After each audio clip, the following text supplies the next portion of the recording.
Hello dear all, I am Santosh Wagh and welcome to channel Learn Easily by Sandhya Wagh. आज आपण पाहणार आहोत class 10 mathematics part 2 मधील problem set 7 chapter आहे mensuration. यामधील पहिला जो क्वेश्चन आहे तो मल्टिपल चॉईस क्वेश्चन आहे, तो आपण या ठिकाणी सॉल्व्ह करूया. या व्हिडिओमध्ये आपण फक्त क्वेश्चन नंबर 1 सॉल्व्ह करणार आहोत. तर क्वेश्चन नंबर 1 रीड करूया आपण. Choose the correct alternative answer for each of the following question. त्यातला पहिला सब क्वेश्चन आहे the ratio of circumference and area of circle is 2:7. find the circumference. आता ह्या चॅप्टर मध्ये आपण वेगवेगळे कन्सेप्ट पाहिलेले आहेत. त्यामध्ये आपण पाहिलेलं की सरफेस एरिया वेगवेगळ्या शेपचे कसे कॅल्क्युलेट करायचे, त्याचा व्हॉल्यूम कसा कॅल्क्युलेट करायचा, त्यानंतर arc of circle, length of circle, नंतर एरिया ऑफ द सेक्टर आणि नंतर area of the segment of the circle. हे सगळे कन्सेप्ट आपण या ठिकाणी पाहिलेले आहेत. आता त्या बेसवर आपल्याला या ठिकाणी क्वेश्चन सॉल्व्ह करायचा आहे. पहिला क्वेश्चन जो दिलेला आहे तो सर्कम्फरन्स ऑफ द सर्कल आणि एरिया ऑफ द सर्कल याचा रेशो दिलेला आहे 2:7. तर दोन्हीचे फॉर्म्युला या ठिकाणी आपण लिहूया. आपण रफ मध्ये हे एक्झाम्पल सॉल्व्ह करूया. आपल्याला रेशो दिलेला आहे ratio of the circumference and area of the circle. आता सर्कलचा सर्कम्फरन्स आपण फॉर्म्युला वापरतो 2πr आणि एरियाचा फॉर्म्युला वापरतो πr². ह्या दोघांचा रेशो काय दिलेला आहे 2:7. सपोज सर्कम्फरन्स जर 2 युनिट असतील तर एरिया 7 युनिट असणार आहे. ह्या रेशोचा अर्थ तो होतो. मग यावरून आपल्याला आर ची व्हॅल्यू कॅल्क्युलेट करता येईल. आपण हेच कसं लिहू शकतो, तर 2πr divided by πr² that will be equal to 2/7.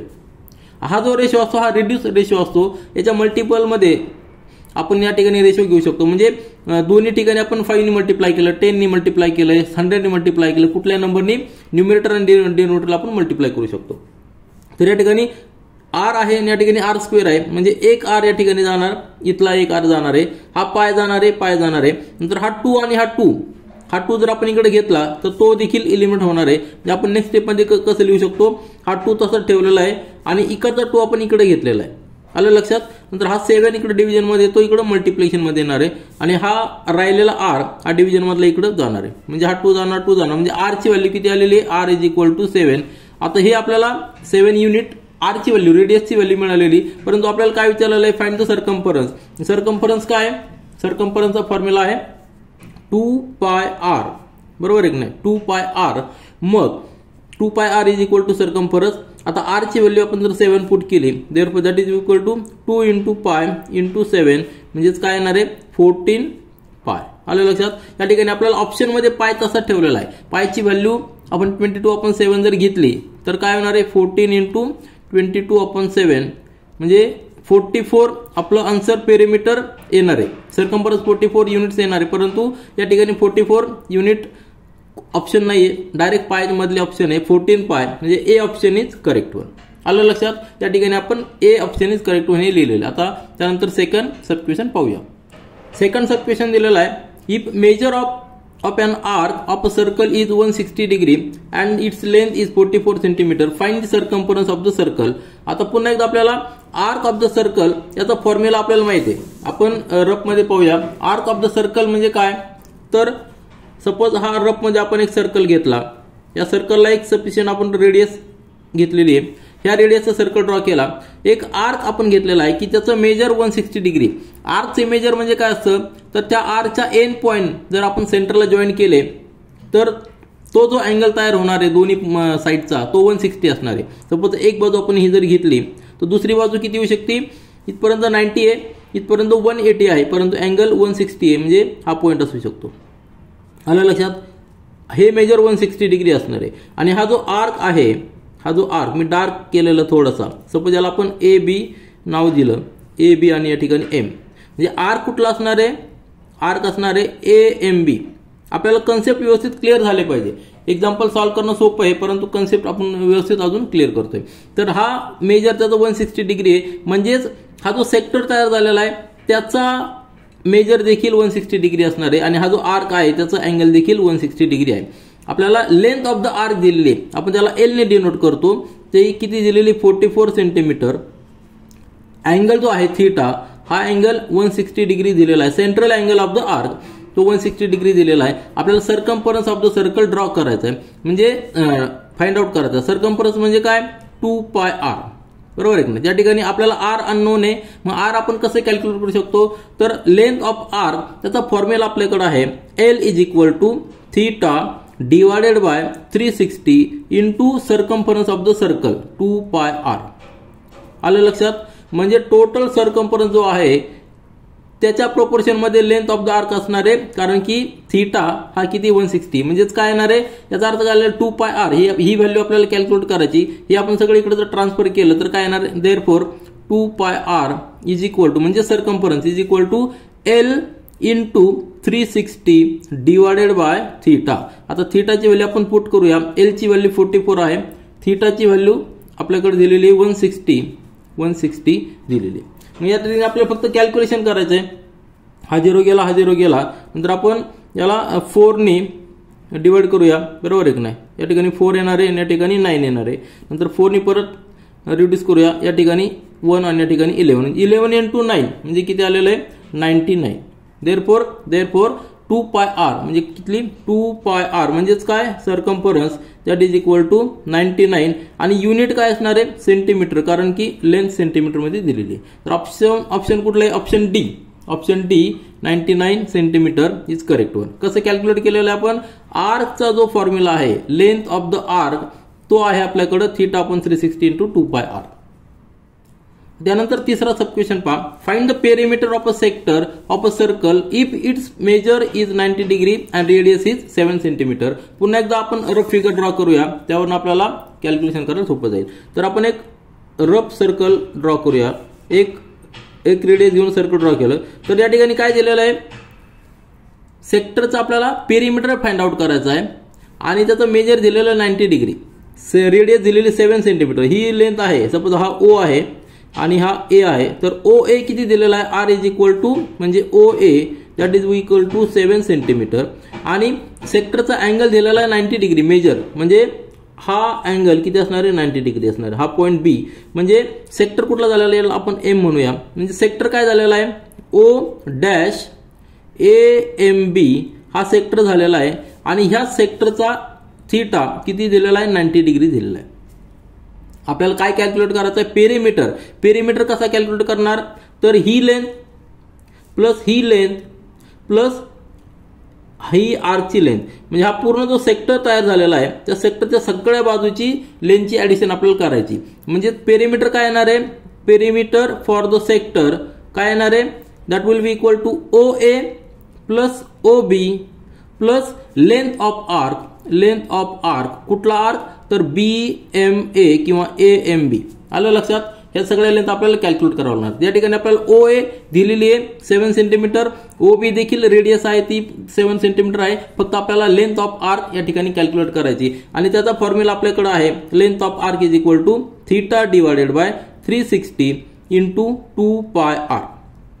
या ठिकाणी आर 7 सेंटीमीटर रेडियस आहे, ती व्हॅल्यू या ठिकाणी पुट करूया. थीटाची व्हॅल्यू 90 आहे, 90 डिवायडेड बाय 360 इंटू 2 इंटू पायची व्हॅल्यू आपण 22/7 घेऊया आणि आर ची व्हॅल्यू 7 आहे.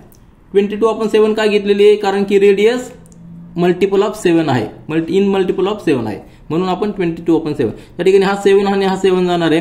नंतर या ठिकाणी 0 0 जाणार, या ठिकाणी 9 आणि या ठिकाणी 4, बरोबर आहे ना 4 येणार आहे. पुन्हा या ठिकाणी रिड्यूस करूया, हा 2 या ठिकाणी 2 जाणार आहे, हा 2 आणि या ठिकाणी 11 येणार आहे. म्हणजे लेंथ ऑफ द आर्क किती आलेली आहे 11 सेंटीमीटर आलेली. मग ह्या सगळ्या व्हॅल्यू जर आपण या ठिकाणी पुट केल्या तर आपल्याला पेरिमीटर ऑफ द सेक्टर येणार आहे. देअरफॉर पेरिमीटर ऑफ सेक्टर किती येणार आहे, तर length of the arc radius किती आहे 7, बरोबर आहे की नाही. रेडियस आलेली 7 प्लस 7 कुठली ही दुसरी बाजू आणि plus 11 length of the arc addition जर केली तर किती येणार आहे 7 प्लस 7 14 प्लस 11 म्हणजे 25, बरोबर आहे की नाही. पेरिमीटर किती झाले 25 सेंटीमीटर. आपल्याला ऑप्शन आहे option B is correct one that is 25 centimetre. यानंतर फोर्थ सब क्वेश्चन पहा, find the curve surface area of a cone of radius 7 centimetre and height 24 centimetre. या ठिकाणी आपल्याला काय करायचं आहे, कोनची फिगर ड्रॉ करावं लागणार आणि कोनची फिगर आपल्याला माहिती आहे की काय असतो, इट इज अ कोन म्हणजे काय तर हा स्लांट एज आहे, ही स्लांट एज आहे आणि या ठिकाणी सर्क्युलर बेस आहे. याला आपण कोन म्हणतो. मग आपल्याला सर्क्युलर या ठिकाणी काय कर्व सरफेस एरिया म्हणजे हा सरफेस एरिया जो आहे तो सरफेस एरिया आपल्याला फाइंड आउट करायचा आहे. मग आपल्याला रेडियस दिलेली आहे. रेडियस ऑफ द बेस म्हणजे हा पॉइंट ओ पासून सपोज ए म्हणजे रेडियस आर दिलेली आपल्याला is equal to O A is equal to 7 centimetre आणि हाईट दिलेली आहे म्हणजे ह्या पॉइंट पासून ही हाईट जेव्हा दिलेली असते ती नेहमी परपेंडिक्युलर हाईट असते. h is equal to 24 centimetre. Curve surface area त्याचा फॉर्म्युला आपल्याकडे आहे. Curve surface area for the cone त्याचा फॉर्म्युला आपल्याकडे आहे की pi into r into L. आता एल काय आहे तर एल ही स्लांट एज आहे म्हणजे ही जी हाईट असते ही जी लेंथ असते त्याला आपण एल म्हणतो स्लांट एज आणि आपल्याकडे दिलेली आहे परपेंडिक्युलर हाईट दिलेली आहे हा 90 डिग्री असतो. मग त्यावरून आपल्याला आधी एल कॅल्क्युलेट करावं लागणार. Therefore l is equal to root मध्ये r square plus h square आपण पायथागोरस थेरम या ठिकाणी यूज केलेला त्यावरून आपण एल ची व्हॅल्यू कॅल्क्युलेट केलेली. ती किती येणार आहे रूट मध्ये आर ची व्हॅल्यू किती 7 चा स्क्वेअर 49 एच म्हणजे 24 चा स्क्वेअर 576 दोघांची ऍडिशन किती येणार आहे 625 आणि 625 इज अ परफेक्ट स्क्वेअर आणि त्याचं स्क्वेअर रूट येणार आहे 25 म्हणजे एल इज इक्वल टू 25 आपल्याला मिळालेली आहे स्लांट हाईट. तर या ठिकाणी आपण पुट करूया पायची व्हॅल्यू आपण 22/7 घेतलेली का कारण की रेडियस आपल्याला इन मल्टिपल ऑफ 7 आहे म्हणून. नंतर आर ची व्हॅल्यू आपल्याकडे 7 आहे आणि एल ची व्हॅल्यू 25 आहे म्हणजे हा 7 आणि हा 7 जाणार 22 इंटू 25 मल्टिप्लिकेशन करा 25 इंटू 2 म्हणजे 50 कॅरीवर 5 25 इंटू 50 प्लस 5 म्हणजे 550 तर 550 सेंटीमीटर स्क्वेअर सेंटीमीटर या ठिकाणी ऑप्शन आहे सेंटीमीटर स्क्वेअर कर्व एरिया आहे बरोबर. एरियाचा फॉर्म्युला स्क्वेअर मध्ये येणार आहे. तर 550 कुठला ऑप्शन आहे option B is correct one. या ठिकाणी आपल्याला काय माहित होतं की कर्व सरफेस एरियाचा फॉर्म्युला आपल्याला माहित पाहिजे आणि स्लांट एज कशी कॅल्क्युलेट करायची ते देखील आपल्याला माहित पाहिजे. यानंतर फिफ्थ सब क्वेश्चन पहा. The curve surface area of a cylinder is 440 centimetre square and its radius is 5 centimetre find its height. त्या ठिकाणी सिलेंडर दिलेला आपल्याला तर सिलेंडरचा कर्व सरफेस एरिया त्याचा फॉर्म्युला काय आहे तर 2πr बरोबर एक नाही. तर सिलेंडर आपल्याकडे आहे सिलेंडरची फिगर या ठिकाणी आपण रफ मध्ये सॉल्व्ह करूया. सिलेंडरची फिगर पहा तर व्हर्टिकली स्ट्रेट आहे आणि व्हर्टिकली 2 साइड्स आहेत त्यानंतर खाली सर्क्युलर बेस आहे याला आपण काय म्हणणार सिलेंडर म्हणणार. तर ह्या सिलेंडरचं आपल्याला काय दिलेलं आहे त्यांनी दिलेलं आहे की याचा surface area curve surface area of cylinder is 440 square centimetre square आणि रेडियस दिलेली ही जी रेडियस आहे ही रेडियस की दिलेली आहे r that is r is equal to 5 centimetre. आपल्याला हाईट कॅल्क्युलेट करायची तर याचा फॉर्म्युला काय आहे curve surface area for the cylinder म्हणजे आपल्याला हा सरफेस एरिया कुठला कर्व सरफेस एरिया बरोबर एक नाही. तर बेसचा आणि टॉपचा तो एरिया यामध्ये इन्क्लूड नाहीये मग तो एरिया कसा कॅल्क्युलेट करतो आपण तर हा जो पेरिमीटर आहे याचा अर्थ काय हा अनबाउंड केला तर आपल्याला एक काय भेटणार आहे रेक्टँगल भेटणार आहे असा हा रेक्टँगल भेटणार आहे आणि ही जी लेंथ असणार आहे ती 2πr असणार आहे पेरिमीटर सर्कलचं पेरिमीटर आणि ही vertically height 2πr into h आलं लक्षात. कर्व सरफेस एरिया त्याचा फॉर्म्युला काय 2πr इंटू एच कसा कॅल्क्युलेट डिराइव्ह केलेला आपण तर हा अनबाउंड करायचा इथनं कट करायचा आहे सेंटरपासून आणि पूर्ण ओपन केल्यानंतर ही जी लेंथ येणार आहे ती लेंथ काय असणार आहे तर याचा पेरिमीटर असणार आहे बेसचा पेरिमीटर किंवा टॉपचा पेरिमीटर तो असणार आहे 2πr कारण रेडियस आर दिलेली आणि हाईट तशीच आहे. दोघांचं मल्टिप्लिकेशन म्हणजे हा रेक्टँगल झाला दोघांचा मल्टिप्लिकेशन म्हणजे 2πr इंटू एच. तर हा दिलेला आपल्याला 440 इज इक्वल टू 2 इंटू पायची व्हॅल्यू आपण 22/7 घेऊ शकतो परंतु या ठिकाणी आपल्याला सगळे ऑप्शन जे दिलेले ते इन टर्म्स ऑफ पाय म्हणजे आपल्याला पाय तसाच ठेवावा लागणार आहे आणि आपल्याला आर ची व्हॅल्यू दिलेली 5 सेंटीमीटर आणि एच आपल्याला कॅल्क्युलेट करायचं आहे. एच आपण तिकडेच ठेवूया म्हणजे काय होईल 440 डिवायडेड बाय हा 2 नंतर हा पाय आणि हा 5 is equal to h. Simplify करायचंय 5 इंटू 2 म्हणजे 10 म्हणजे 1 0 गेलेला म्हणजे 44/5 त्याचा आन्सर किती येणार आहे आपल्याला 44/पाय बरोबर आहे की नाही. 5 इंटू 2 म्हणजे 10 आणि 10 म्हणजे 1 0 यातला 1 0 जाणार आहे म्हणजे 44/पाय. ऑप्शन कुठलं आहे आपला option A is correct one. या ठिकाणी आपल्याला पायची व्हॅल्यू पुट करायची गरज नाही कारण की सगळ्या ऑप्शन मध्ये पाय दिलेला आहे. तर आपलं ए ऑप्शन करेक्ट होईल. यानंतर आपण 6वा सब क्वेश्चन पाहूया. A cone was melted and cast into a cylinder of same radius as that of the base of the cone. If the height of the cylinder is 5 cm, find the height of the cone. Question व्यवस्थित समजून घ्या. Rough मध्ये मी एक figure या ठिकाणी draw करतो म्हणजे आपल्याला व्यवस्थित समजायला बरं पडेल. तर आपल्याला एक कोन दिलेला आहे. काय दिलेला आहे? कोन दिलेला आहे. कोन आपला या ठिकाणी असणार, त्याला एक बेसला रेडियस आहे. ठीक आहे. आणि हा कोन मेल्ट केलेला आहे. काय केलेला आहे? आता ही जी रेडियस आहे r, बरोबर आहे की नाही, आणि त्याला एक पर्टिक्युलर हाईट असणार आहे. ही हाईट परपेंडिक्युलर हाईट नेहमी लक्षात ठेवायचं. आता हा कोन मेल्ट केला आहे आणि जे काय मटेरियल असेल त्या मटेरियल पासून एक सिलेंडर तयार केलेला आहे. काय केलेलं आहे? एक सिलेंडर तयार केलेला आहे. तो सिलेंडर कसा होणार आहे? या ठिकाणी असा होणार. परंतु सिलेंडर तयार करताना काय केलेलं, त्याचा जो रेडियस बेस आहे तेवढाच बेस ठेवलेला आहे. हा जो बेस आहे हा बेस तेवढाच ठेवलेला आहे आणि रेडियस जी आहे ती रेडियस आणि ही radius r both are equal. म्हणजे हा आपला सिलेंडर तयार झालेला आहे. ह्याच मटेरियल पासून हा सिलेंडर तयार केलेला आहे. मग आपल्याला काय दिलेलं आहे त्यांनी? हाईट ऑफ द सिलेंडर ही जी एच आहे, ही एच किती आहे? 5 सेंटीमीटर दिलेली आहे. आपलं काय कॅल्क्युलेट करायचं आहे? Height of the cone calculate करायची.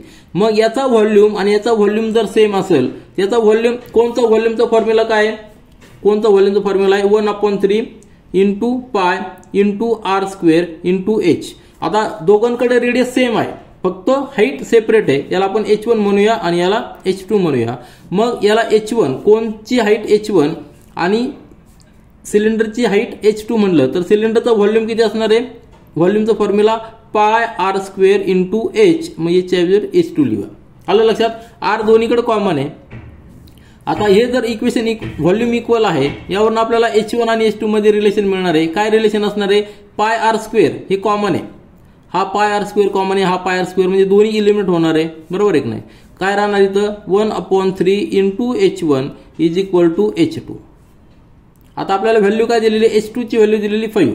मग या ठिकाणी पुट करूया. 1/3 तिकडे ट्रान्सफर केला तर काय होणार आहे? h1 is equal to 3 into h2 म्हणजेच काय? 3 इंटू 5 म्हणजे कोनची हाईट किती येणार आहे?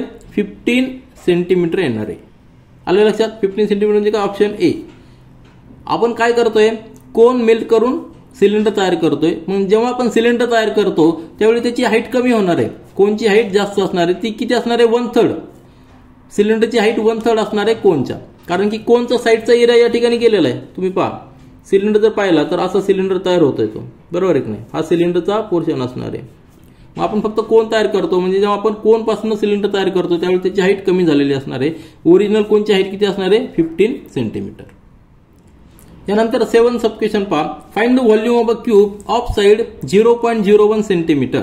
आता क्यूबचा व्हॉल्यूम म्हणजे काय? प्रत्येक क्यूब काय असणार आहे? प्रत्येक साइड त्याची इक्वल असणार आहे आणि प्रत्येक साइड इक्वल असेल तर आपल्याला त्याचा व्हॉल्यूम काढणं म्हणजे काय करायचं आहे? प्रत्येक साइडचा मल्टिप्लिकेशन करायचं आहे. क्यूब कसा असतो तुम्हाला माहिती आहे?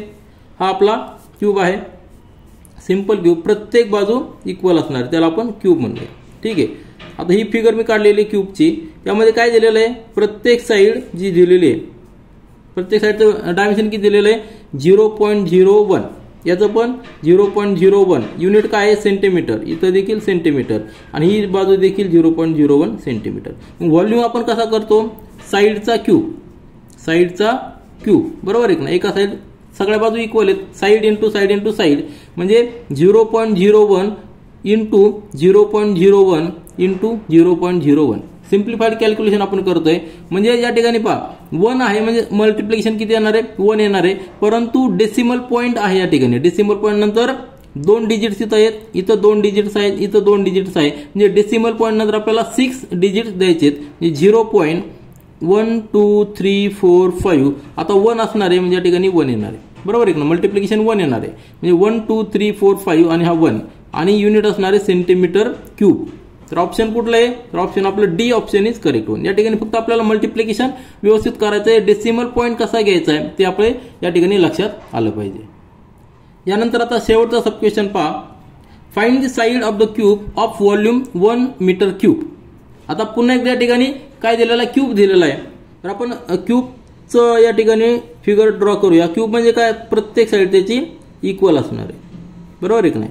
तर हा झाला क्यूब आपला, प्रत्येक साइड इक्वल. परंतु या ठिकाणी साइड न देता काय दिलेलं आहे? व्हॉल्यूम दिलेला आहे. व्हॉल्यूम इज इक्वल टू साईडचा क्यूब, बरोबर आहे की नाही. म्हणजेच काय, त्याला आपण काय म्हणू शकतो, साईड आपण समजा याला लेंथ म्हणलं, ब्रेड म्हणतो, आणि लेंथ, ब्रेड आणि हाईट एच, तर एल इंटू बी इंटू एच. आता तिन्ही इक्वल असणार आहेत, बरोबर आहे की नाही. त्याला आपण काय म्हणतो, एल क्यूब म्हणतो, म्हणजे क्यूब. आता या ठिकाणी आन्सर जे दिलेले आहेत सगळे सेंटीमीटर मध्ये दिलेले आहेत आणि व्हॉल्यूम दिलेला आहे मीटर क्यूब मध्ये दिलेला आहे, बरोबर आहे की नाही. हा काय असणार आहे, 1 metre cube, 1 metre cube is equal to 1 into 1 into 1. हे मीटर क्यूब आहे, हा मीटर क्यूब आहे, आणि लेंथ देखील मीटर मध्ये असणार आहे. याचा अर्थ बरोबर लक्षात आला तुमच्या.